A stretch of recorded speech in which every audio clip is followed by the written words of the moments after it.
más. El vapor que se desprende de lagos y océanos se condensa en forma de nubes y viaja a tierra adentro, donde se precipita en forma de lluvia, nieve o granizo. Esta agua se infiltra en el suelo y así alimenta los acuíferos o corre por los ríos hasta llegar de nuevo a mares y lagos. También la transpiración de plantas y animales emite agua en forma de vapor a la atmósfera. En la pantalla inferior podrás ver cómo el ciclo hidrológico mantiene el agua limpia y saludable.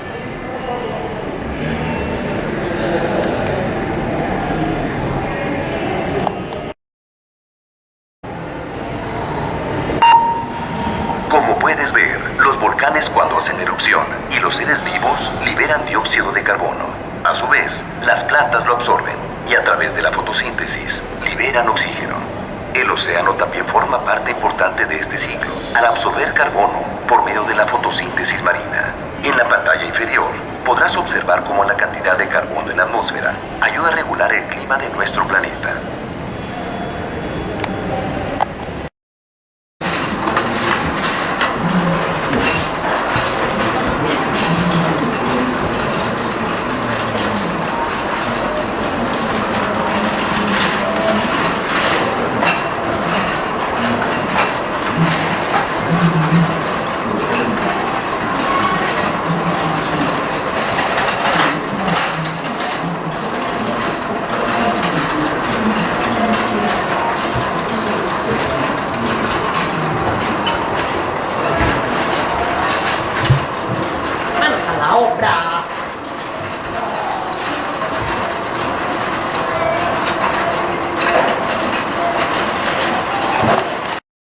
Mexicanos de mayor exportación, somos el octavo productor a nivel mundial de diferentes tipos de autos y camiones, muchos de los cuales van a parar a Estados Unidos, Canadá, Alemania, Argentina, Brasil, Colombia, Chile y Arabia. Gracias a esto estamos entre los 5 principales exportadores del mundo.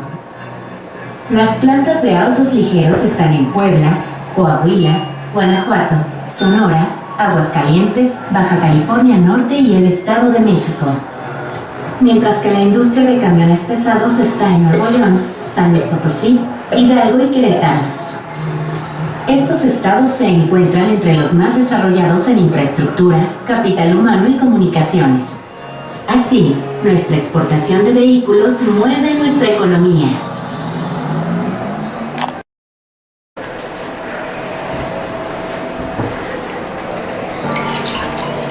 La bebida mexicana más famosa en el mundo es el tequila.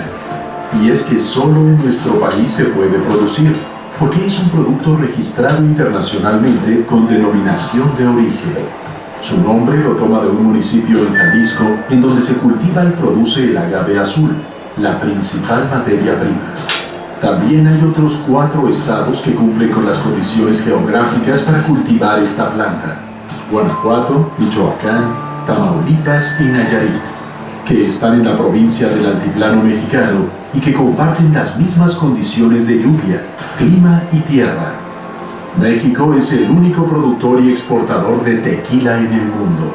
Las exportaciones van a parar a países como Estados Unidos, España, Panamá, Alemania, Rusia, Reino Unido, Letonia, Francia, Japón y China. El tequila está entre los 4 productos más exportados de la industria agroalimentaria nacional. Por eso, tequila, lo que se dice tequila, solo en México.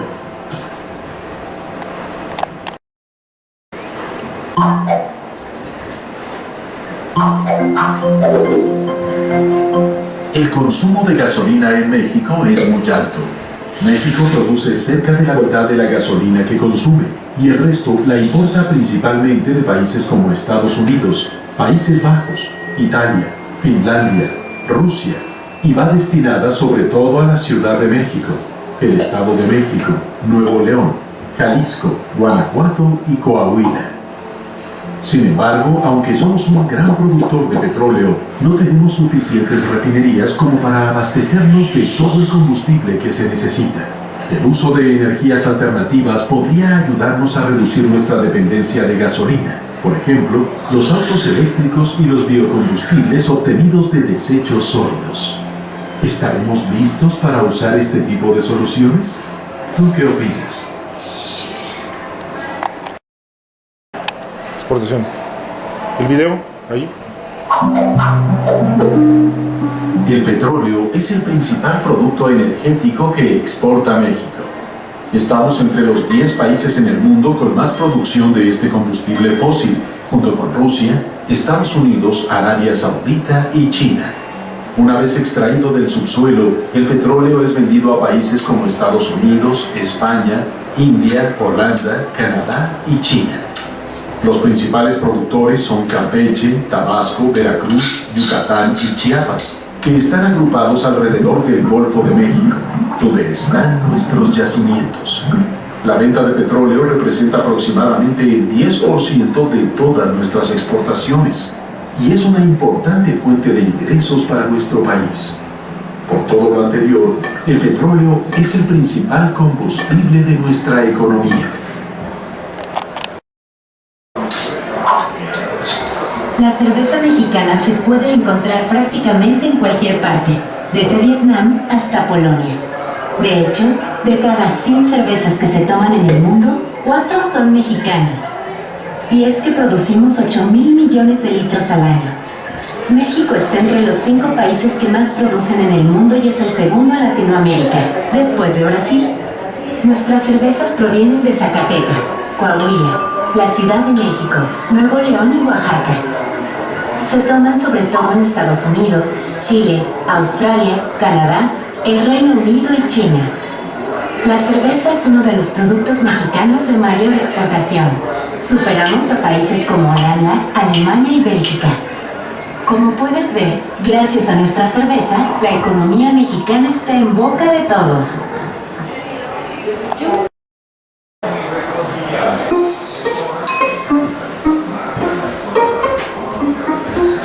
¿Cuántas formas de preparar aguacate puedes nombrar?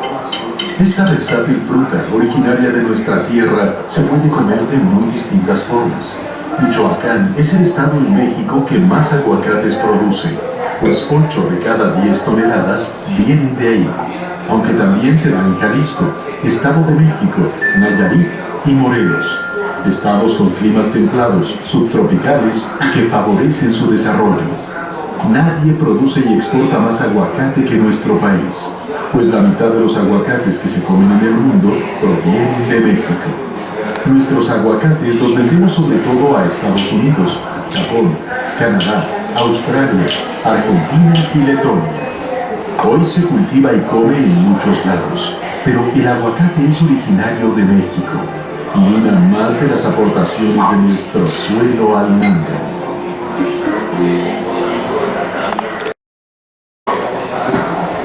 El gas natural es un hidrocarburo que utilizamos cotidianamente. Lo usamos para encender estufas y hornos, calentadores de agua y secadoras de ropa. También se utiliza en la industria y para generar energía eléctrica. La mayor parte del gas natural que utilizamos en México lo importamos de Estados Unidos. Más de la mitad proviene de Texas y nos llega directamente a través de ductos. Aunque también compramos gas a Nigeria e Indonesia. Todo este combustible va a parar sobre todo a Sonora, Tamaulipas, Baja California, Colima, Chihuahua, Coahuila, Estado de México, Veracruz y la Ciudad de México. Estados con mucha población o industrias que lo utilizan como materia prima. Hoy, nuestras reservas probadas de gas natural nos colocan en la posición 35 del ranking mundial, pero por el momento lo importamos para seguir cubriendo nuestras necesidades. De este modo, el gas natural mantiene encendidos nuestros días. ¿Ya oíste? El análisis histórico acerca de cómo se producen los bienes y servicios que necesitamos. La ropa, la comida, todo lo que compramos. Así es, el cómo se han transformado estas actividades básicas y las visiones que han provocado a través del tiempo. Pero, ¿no es todo esto algo muy complicado de entender? No. Si empezamos por el principio, Bueno, ¿y cuál es el principio? la Grecia de Aristóteles. Pues entremos al túnel del tiempo y vamos.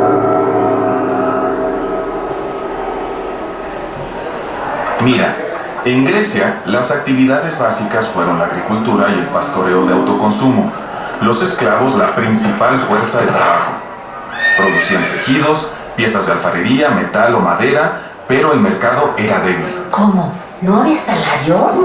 Y ni teoría de precios. Pero entonces, ¿por qué es importante acercarnos a Grecia? Porque fue ahí que por primera vez alguien emitió juicio sobre lo que la actividad económica debía ser y hacer.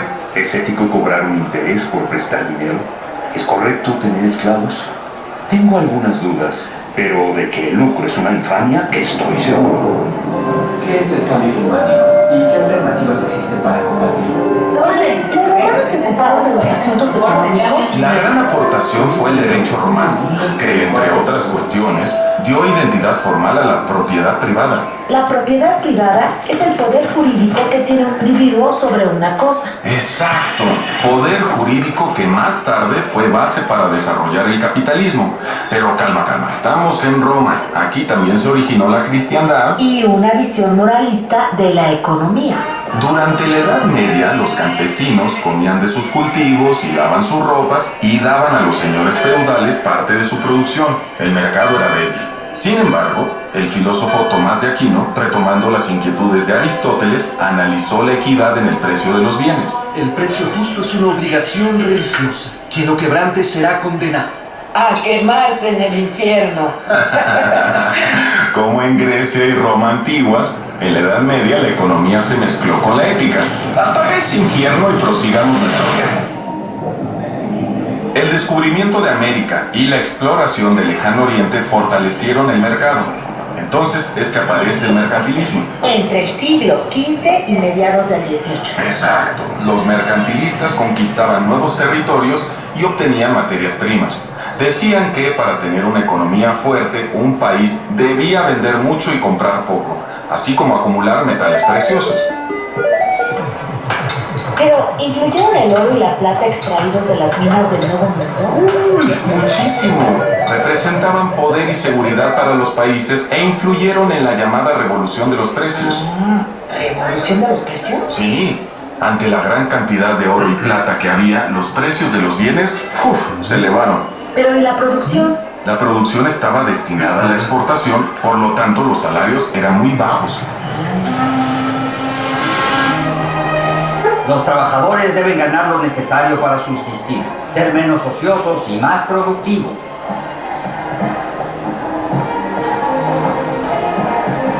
A mediados del siglo XVIII surge en Francia la fisocracia. Fue una escuela de pensamiento contraria al mercantilismo y poca influencia. Pero importante, pues los fisócratas dieron a la economía un enfoque político y plantearon el liberalismo económico contra la regulación del Estado. Ellos creían que la agricultura era la única fuente productiva de la economía por su capacidad natural de generar excedentes.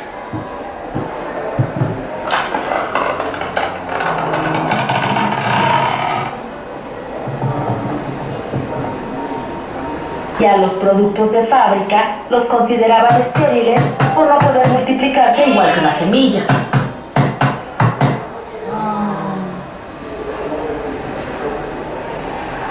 Ahora bien, en el llamado siglo de las luces ocurrieron importantes acontecimientos que dan un nuevo enfoque a la discusión económica. Se divulgaron grandes tratados políticos y filosóficos, entre ellos una investigación sobre la naturaleza y causas de la riqueza de las naciones del escocés Adam Smith, obra que da inicio a la escuela clásica, que es la primera escuela moderna de economía.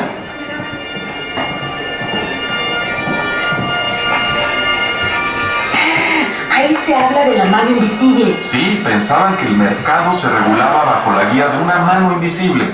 Cada persona, al percibir su beneficio, favorecía el de toda la comunidad. Podemos pensar que el carnicero, el panadero o el que hace cerveza entregan sus valiosos productos con el único interés de ganar dinero. Pero al hacerlo también atienden los intereses de todos los demás. Claro, las cosas llegan al consumidor porque alguien espera ganar dinero con ellos, pero finalmente todos obtienen un beneficio. La escuela clásica consideraba a la división del trabajo como una forma eficaz de aumentar la producción. ¿Cuánto tiempo dominó el pensamiento de la escuela clásica? Algunas ideas de la escuela clásica se estancaron al finalizar el siglo XIX y desaparecieron, y otras continúan vigentes. ¿El marxismo fue una respuesta a la escuela clásica? Mira, Marx vivió los efectos de la revolución industrial para constatar que la clase trabajadora recibía escasos beneficios. Marx aseguraba que la escuela clásica no tenía sustento histórico al afirmar que las mercancías, el dinero y el comercio eran cuestiones naturales y no consecuencias de la historia. La sociedad capitalista está conformada por dos clases sociales, capitalistas y obreros, cuyos intereses son irreconciliables. En su obra, El Capital, Marx analizó las bases económicas de la sociedad moderna, el modo de producción capitalista, la formación y lucha de clases, así como las leyes que rigen el desarrollo histórico de la economía. Oye, pero Marx coincidía con los clásicos al decir que el trabajo es la única fuente generadora de valor. Sí, pero también aseguraba que el capitalista se queda con una parte del valor generado por el obrero. La plusvalía. Exactamente.